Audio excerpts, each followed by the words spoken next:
ಎನ್ನತಕ್ಕಂತಹ ಉಪಸರ್ಗಕ್ಕೆ ಎಷ್ಟು ಅರ್ಥ ಕೊಡುವ ಅಂತ. ಯಾಕೆಂದ್ರೆ ಅವಧಾತುವಿನಿಂದಲೇ ಓಂ ಬಂದದ್ದು. ಎಷ್ಟು ಅರ್ಥ ಹೇಳುವುದು ಈಗ? ಅವರಕ್ಷೇಕತೌ ಕಾಂತೌ ಪ್ರೀತೌ ಅವಗಮೇಶ್ರುತೌ ಹೇಳ್ತಾ ಹೋಗ್ರಿ ಬಟ್ಟಿ ಮಾಡ್ತಾ 10-50 ಅರ್ಥ, ಅವ್ರಿಗೆ ಹೊಳೆದಷ್ಟು ಅರ್ಥ, ದೇವರಲ್ಲಿ ಕಾಣುವಷ್ಟು ಸೊಬಗು. ಹೀಗೆ ಅವಶಬ್ದಕ್ಕಾಗುವ ಉಪಸರ್ಗ ಮಾಡುವಾಗ ಅವಕ್ರೋಧೆ ಭವೇ ರೋಧೆ ಹೇಳಿದರು. ಸಿಟ್ಟು ಅಂತ ಅರ್ಥ ಆಗ್ಬೋದು, ತಡೆ ಅಂತ ಅರ್ಥ ಆಗ್ಬೋದು, ಊಟ ಅಂತ ಅರ್ಥ ಆಗ್ಬೋದು, ಈರ್ಷ್ಯ ಅಂತ ಅರ್ಥ ಆಗ್ಬೋದು, ದೃಶ್ಯ ಅಂತ ಅರ್ಥ ಆಗ್ಬೋದು, ದಶೆ ಅಂತ ಅರ್ಥ ಆಗ್ಬೋದು. ಯಾವ ಅರ್ಥವೂ ನಡೀತದೆ. ಎಷ್ಟೋ ಅರ್ಥಗಳಲ್ಲಿ ಅವೇ ಕೋಶಕಾರರು ಇದನ್ನು ಹೊರಗೆ ತಂದಿದ್ದಾರೆ. ಇದನ್ನಿಟ್ಟುಕೊಂಡೇ ವ್ಯಾಸರ ಪ್ರಯೋಗ ಮಾಡೋದು. ಯಾಕೆಂದ್ರೆ ಅರ್ಜುನನಿಗೆ ಕಂಡ ಬಗೆಯದು. ಒಬ್ಬ ಒಂದು ರೀತಿಯಲ್ಲಿ ಕಾಣಲಿಲ್ಲ ಅರ್ಜುನನಿಗೆ, ಒಬ್ಬೊಬ್ಬ ಒಂದೊಂದು ಬಗೆ. ಧೃತರಾಷ್ಟ್ರನಿಗೆ ನಮೂದಿಸುವಾಗ ದುರ್ಯೋಧನಿಗೆ ಹೇಗೆ ಕಂಡದ್ದು ಅಂತ ಹೇಳಿದ್ದ ಸಂಜಯ. ಎಲ್ಲರೂ ಭೀಮಾರ್ಜುನರಂತೆ ಕಂಡ್ರು ಅಂತ. ಇವನಿಗೆ ಹಾಗೆಲ್ಲ ಕಾಣಲಿಲ್ಲ, ಯಾವುದೋ ವಿಚಿತ್ರ ಕಾಣಲಿಲ್ಲ, ಇದ್ದಾಗೂ ಕಾಣಲಿಲ್ಲ. ಭೀಷ್ಮನಾಗಿ ಕಾಣಲಿಲ್ಲ, ದ್ರೋಣನಾಗಿ ಕಾಣಲಿಲ್ಲ. ಇವರೆಲ್ಲ ಬಂದಿದ್ದಾರೆ. ಬಂದವರು ಯಾರು ಕೇಳಿದ್ರೆ ಧಾರ್ತ ರಾಷ್ಟ್ರ ಅಂತಾನೆ. ನಿನ್ನೆ ನೋಡಿದ್ದೇವೆ ಧಾರ್ತ ರಾಷ್ಟ್ರರು ಯಾರು ಅಂತ. ಅದು ನಿನ್ನೆ. ಇವತ್ತು ಅರ್ಜುನನಿಗೆ ಕಂಡ ಧಾರ್ತ ರಾಷ್ಟ್ರರು. ಅರ್ಜುನನಿಗೆ ಧೃತರಾಷ್ಟ್ರನ ಮಕ್ಕಳು ಮಾತ್ರ ಕಂಡದ್ದಲ್ಲ, ಧೃತರಾಷ್ಟ್ರನಿಗೆ ಸಂಬಂಧಪಟ್ಟು ಬಂದವರನ್ನು ಕಂಡದ್ದವ. ಧಾರ್ತ ರಾಷ್ಟ್ರಾನ್ ವ್ಯವಸ್ಥಿತಾನ್. ಬಂದು ನಿಂತವರೆಲ್ಲ ಕೌರವ ಪಕ್ಷದಲ್ಲಿ ಧೃತರಾಷ್ಟ್ರನನ್ನು ನೋಡಿ ಬಂದದ್ದು, ದುರ್ಯೋಧನ ನೋಡಿ ಬಂದದ್ದಲ್ಲ. ಬಾಲ್ಮೀಕ ರಾಜ ಇದ್ದಾನೆ, ಅವನು ಪಾಂಡವರಿಗೂ ಕೌರವರಿಗೂ ಸಮಾನ. ಪಾಂಡವಿನ ಮಕ್ಕಳಿಗೂ ಧೃತರಾಷ್ಟ್ರನ ಮಕ್ಕಳಿಗೂ ಅಜ್ಜ ಬೀಳ್ತಾನವ. ಶಂತನುವಿನ ಸೋದರ ಇದ್ದಾನೆ, ಭೀಷ್ಮನಿಗೆ ದೊಡ್ಡಪ್ಪ ಇದ್ದಾನೆ ಅಂತ ಬಾಲ್ಮೀಕರಾಜ ಯುದ್ಧಕ್ಕೆ ಬಂದಿದ್ದಾನೆ. ಯಾಕೆ ಬಂದ? ಈಗ ವಂಶದ ಹಿರಿಯ ಧೃತರಾಷ್ಟ್ರ ಇದ್ದಾನೆ ಅಂತ ಬಂದ ಅಷ್ಟೆ. ಅತ್ತ ಕಡೆ ಹಿರಿಯ ಒಂದೊಮ್ಮೆ ಪಾಂಡು ಇದ್ರೆ ಬರ್ತಿರ್ಲಿಲ್ಲವ, ಯಾಚೆ ಹೋಗ್ತಿರ್ಲಿಲ್ಲ. ಧೃತರಾಷ್ಟ್ರ ಪಾಂಡು ಇಬ್ಬರು ಸಮಾನ ಅಂತ. ಈಗ ಧೃತರಾಷ್ಟ್ರ ಸಿಂಹಾಸನದ ಹಿರಿಯ ಅಂತ ಹೇಳಿ ಬಂದಿದ್ದಾನೆ. ಅವನ ಮಗ ಸೋಮದತ್ತನು ಬಂದಿದ್ದಾನೆ. ಭೀಷ್ಮನು ನಿಂತಿದ್ದಾನೆ ಹಸ್ತಿನಪುರದ ಗದ್ದುಗೆ ಅಂತ. ಭೀಷ್ಮನಿಗೆ ಕಣ್ಣು ಕಾಣುವುದಿಲ್ವಾ? ಧೃತರಾಷ್ಟ್ರನೇ ಕಣ್ಣು ಕಾಣುವುದಿಲ್ಲ. ಏನು ಕಥೆ ಆಗಿದೆ ಗೊತ್ತು, ಏನು ಅನ್ಯಾಯ ಆಯಿತು ಗೊತ್ತು. ಆದರೂ ಸಿಂಹಾಸನ ಬದ್ಧ. ತಾಯಿಗೆ ಮಾತು ಕೊಟ್ಟಿದ್ದೇನೆ ಅಂದಿದ್ದಾನವ, ಸಿಂಹಾಸನ ನೋಡಿಕೊಳ್ಳುತ್ತೇನೆ ಅಂತ. ಅಲ್ಲೇ ಕೂತಿದ್ದಾನೆ. ಹೀಗೆ ವ್ಯವಸ್ಥಿತ ಅನ್ನ ಧಾರ್ತರಾಷ್ಟ್ರ. ಧೃತರಾಷ್ಟ್ರನನ್ನು ಮುಂದಿಟ್ಟುಕೊಂಡು ಅವನನ್ನು ಗಟ್ಟಿ ಮಾಡಬೇಕೆನ್ನತಕ್ಕ ಉದ್ದೇಶದಿಂದ ಎಂತೆಂಥದೋ ಯೋಚನೆಯಲ್ಲಿ ಬಂದವರು. ಒಬ್ಬರೊಬ್ಬರು ನಿಂತದ್ದು ಸರಿ ಇಲ್ಲ. ಪ್ರತಿಯೊಬ್ಬರು ಚೆನ್ನಾಗಿ ನಿಂತಿದ್ರೆ ಸ್ಥಿತಾನ್ನಾಗ್ತಿತ್ತು, ರಕ್ಷಣೆಗಾಗಿ ನಿಂತಿದ್ರೆ ಅವಸ್ಥಿತಾನ್ನಾಗ್ತಿತ್ತು. ಇದು ಹಾಗೂ ಅಲ್ಲ ಹೀಗೂ ಅಲ್ಲ, ವ್ಯವಸ್ಥಿತ.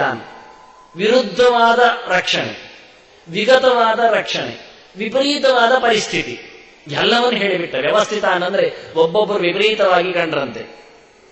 ಯಾಕೆ ಇವರೆಲ್ಲ ಕೂತಿದ್ದಾರೆ? ಸಹಜ ತಟಸ್ಥವಾದ ಒಂದು ಪ್ರಜ್ಞೆಯಿಂದ ನಾವು ನೋಡಿಕೊಂಡ್ರೆ ಯಾಕೆ ಇವರು ಹೀಗೆ ಗಲಾಟೆ ಮಾಡ್ತಾರೆ? ಯಾಕೆ ಇವರೆಲ್ಲ ಸೇರಿ ಯುದ್ಧ ಮಾಡ್ತಾರೆ? ಹಸ್ತಿನಪುರವನ್ನು ಯುದ್ಧದಿಂದ ಗೆಲ್ಲಬೇಕಾದ ಕಥೆಯೇನಿಲ್ಲ. ಇದು ಅಂತಃಕಲಹ. ಹೊರಗಿನ ಶತ್ರುಗಳು ಆಕ್ರಮಣ ಮಾಡಿದಾಗ ನಾವು ಯುದ್ಧ ಮಾಡಿ ಅವರನ್ನು ಓಡಿಸಿ ನಮ್ಮದನ್ನು ಇಟ್ಟುಕೊಳ್ಳುವುದು ಸರಿ. ಇದರಲ್ಲಿ ಏನಿದೆ? ಹಸ್ತಿನಪುರದ ಗದ್ದುಗೆ ಹಾಗೇ ಇದೆ, ಸಾಮ್ರಾಜ್ಯಶಾಹಿಗಳು ಅಲ್ಲೇ ಇದ್ದಾರೆ. ಯಾಕಯ್ಯ ಹೋರಾಡಬೇಕು?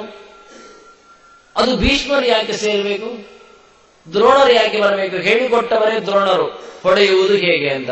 ಇಬ್ಬರನ್ನು ನಿಲ್ಲಿಸಿ ಈಗ ಕೊಲ್ಲಿಕ್ಕೆ ಬಿಡುವುದಾ?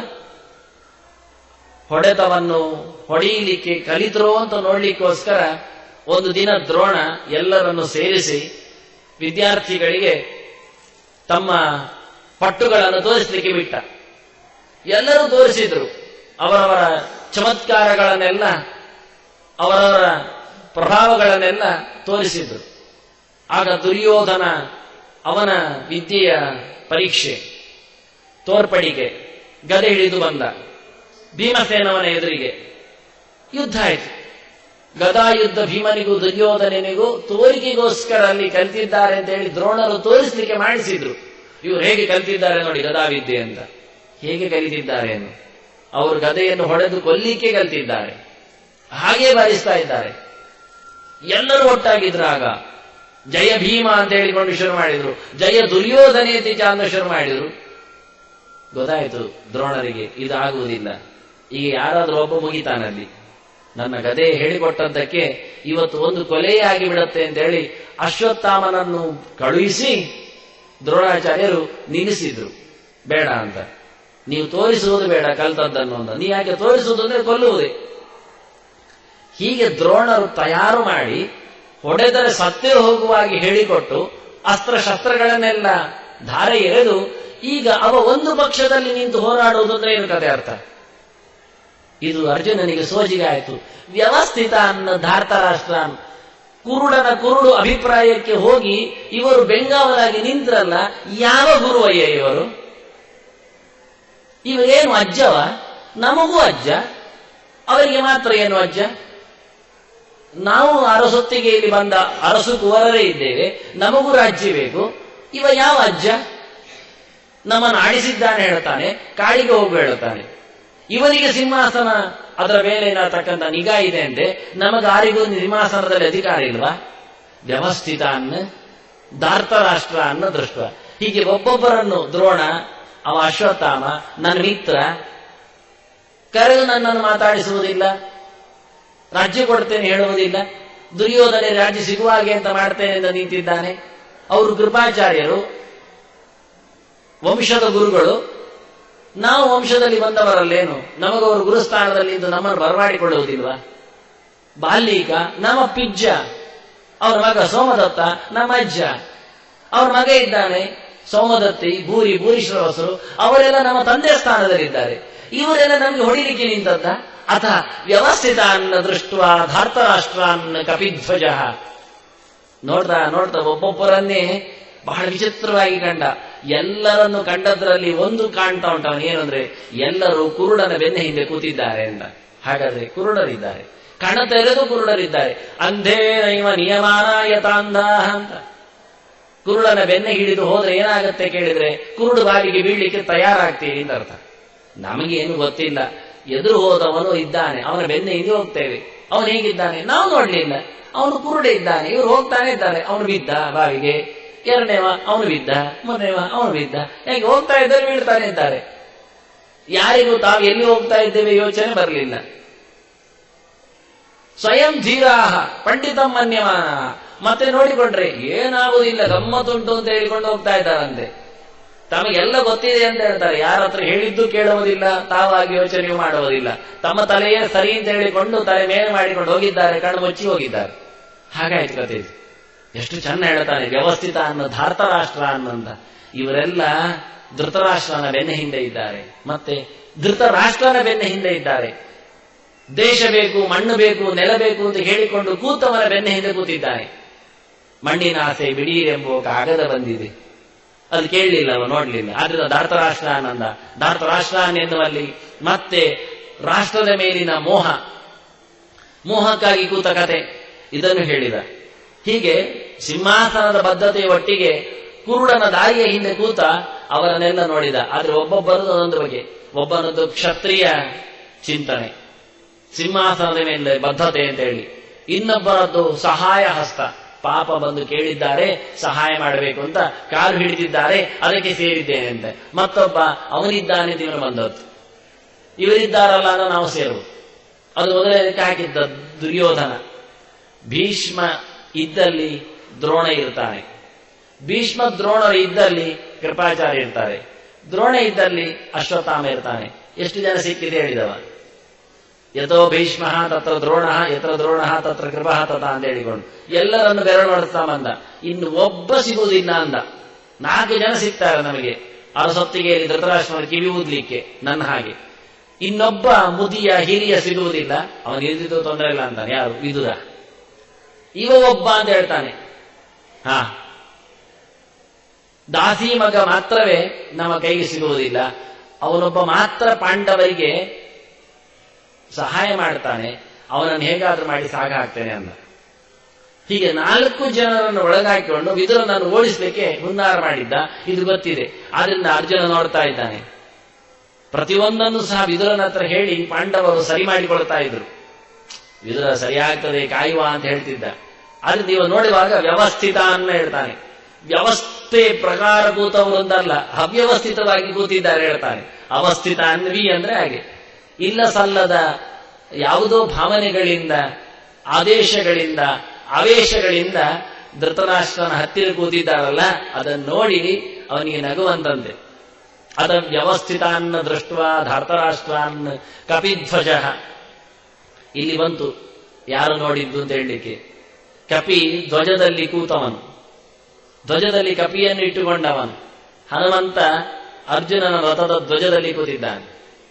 ಮೊನ್ನೆ ಕತೆ ಹೇಳಿದ್ದೆ, ಭೀಮಸೇನ ಹೂ ತರಲು ಹೊರಟಾಗ ಸಿಕ್ಕಿದ ಹನುಮಂತ ಭೀಮಸೇನನಿಗೆ ಒಂದು ಮಾತು ಕೊಟ್ಟಿದ್ದ, ನೀನು ಹೋಗು, ನಾನು ಬರ್ತೇನೆ.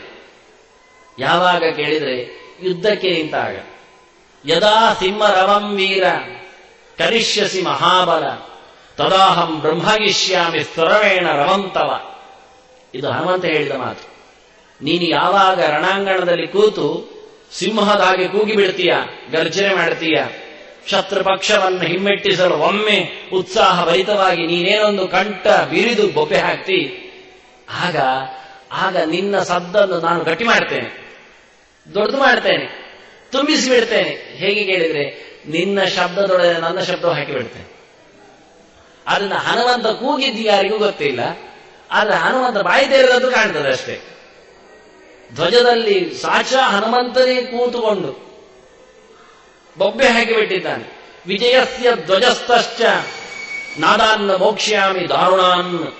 ಇದವ ಹೇಳಿದ್ದು. ನೀನು ಕೂಗಿದಾಗ ಕೂಗ್ತೇನೆ, ಹೌದು, ಅದು ಒಂದಾಯ್ತು.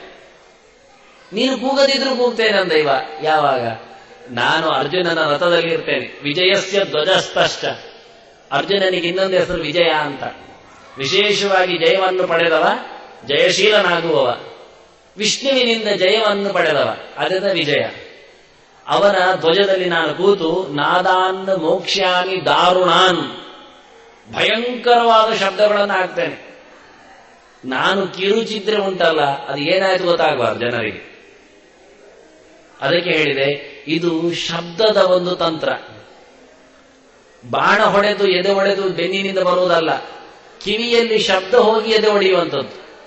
ಪ್ರಾಣದೇವರಿಗೆ ಏನು ಕಷ್ಟ, ಹೇಗೂ ಆಗತ್ತೆ. ಒಳಗೆ ಹಾರಿ ಹಸುವನ್ನು ತೆಗೆದು ಹಾರುವವ ಪ್ರಾಣ ಲಂಕೆಗೆ ಹಾರಿದಾಗ ಮಾಡಿ ತೋರಿಸಿದ್ದಾನೆ ಅವನು. ಹಾಗಾದ್ರೆ ರಣಾಂಗಣದಲ್ಲಿ ಕೂತು ಕಿವಿಯೊಳಗೆ ಹಾರಿ ಎದೆಯಿಂದ ತೆಗಿಲಿಕ್ಕೆ ಆಗುವುದಿಲ್ಲ ಅವನಿಗೆ. ಆಗತ್ತೆ. ಒಂದು ಕಿವಿಯಲ್ಲಿ ಹಾರಿ ಎಲ್ಲಿ ಪ್ರಾಣ ಇದೆ ಗೊತ್ತವನಿಗೆ, ಅದನ್ನು ತಗೊಂಡು ಹೋಗಿ ಇನ್ನೊಂದು ಕಿವಿಯಲ್ಲಿ ಹಾರಿ ಬರ್ತಾನೆ. ಯುದ್ಧದಲ್ಲಿ ಇರುವಾಗ ನಿಂತಲ್ಲೇ ನಿಂತಿರ್ತಾನೆ, ಕುಸಿದಿರ್ತಾನೆ. ಯಾಕೆಂದ್ರೆ ಹಸು ಇರುವುದಿಲ್ಲ, ಹಸುದೇವ ಅದನ್ನು ತೆಗೆದಿರ್ತಾನೆ. ಇಷ್ಟನ್ನು ಹೇಳ್ತಾನೆ, ನಾದಾನ ಮೋಕ್ಷ್ಯಾಮಿ ದಾರುಣಾನ್ ಅಂತಾನೆ. ಸಾಯುವ ಶಬ್ದವನ್ನು ನಾನು ಮಾಡ್ತೇನೆ ಬೈಲ್ಪಡೆಗಳು, ಇದು ನನ್ನ ಕೆಲಸ. ಆದ್ರಿಂದ ಕಪಿಧ್ವಜ ಅಂತ ಸಾಕೂತವಾಗಿ ಸಂಜಯ ಧೃತರಾಷ್ಟ್ರ ಹೇಳ್ತಾನೆ. ಒಂದು ಇತಿಹಾಸ ಪ್ರಜ್ಞೆಯನ್ನು ದಾಖಲೆ ಮಾಡ್ತಾ ಇದ್ದಾನೆ ಧೃತರಾಷ್ಟ್ರನಿಗೆ. ಯಾರು ಬಂದದ್ದು ಈಗ ರಣಾಂಗಣದಲ್ಲಿ, ಇನ್ನು ಯಾರ ಚಿತ್ರ, ಇದು ಯಾರ ಕಥೆ ಹೇಳ್ತೇನೆ, ಇದು ಬೇರೆ ಕಥೆ ಅತ ಅಂತ ಹೇಳಿದ್ದೇನೆ, ಇದು ಇನ್ನೊಂದು ವಿಷಯ. ನಿನ್ನ ಮಗನ ಸುದ್ದಿ ಮುಗಿದೋಯ್ತು, ಅವರೆಲ್ಲ ಎದೆ ಹೊಡೆದು ಬಿದ್ದಾಯ್ತು, ಇನ್ನೇನಿಲ್ಲ. ಇನ್ನಾಗುವ ಕಥೆ ಕೇಳಿ. ಈಗ ಕಪಿಧ್ವಜ ಎದುರು ಬಂದಿದ್ದಾನೆ. ಎದ್ದು ಕಾಣತಕ್ಕಂತಹ ಧ್ವಜ ಕಪಿ. ಇದು ಒಂದು ಕತೆ ಮಾಡಿದೆ ಕಪಿ. ರಾಮಾಯಣದ ಕತೆ ಮಹಾಭಾರತಕ್ಕೆ ಸಿಕ್ಕಿದೆ. ರಾಮಾಯಣ ಕಾಲದ ವ್ಯಕ್ತಿ ಮಹಾಭಾರತದಲ್ಲಿ ಬಂದಿದ್ದಾನೆ. ಕಪಿಯ ಕತೆ ಎಲ್ಲರಿಗೂ ಗೊತ್ತಿದೆ. ಆದ್ರೆ ಈ ಕಪಿ ಇವತ್ತು ಅರ್ಜುನನ ಪತಾಕೆಯಲ್ಲಿ ಕೂತಿದೆಯಲ್ಲ, ಅದು ಇವತ್ತು ಹೊಸ ಕತೆ. ಅದನ್ನು ಸಂಜೆ ಎತ್ತಿ ಹೇಳ್ತಾನೆ ಧೃತರಾಷ್ಟ್ರನ ಹತ್ರ, ನೋಡು ಇದು ಸಾಮಾನ್ಯ ಅಲ್ಲ ಆಯ್ತು.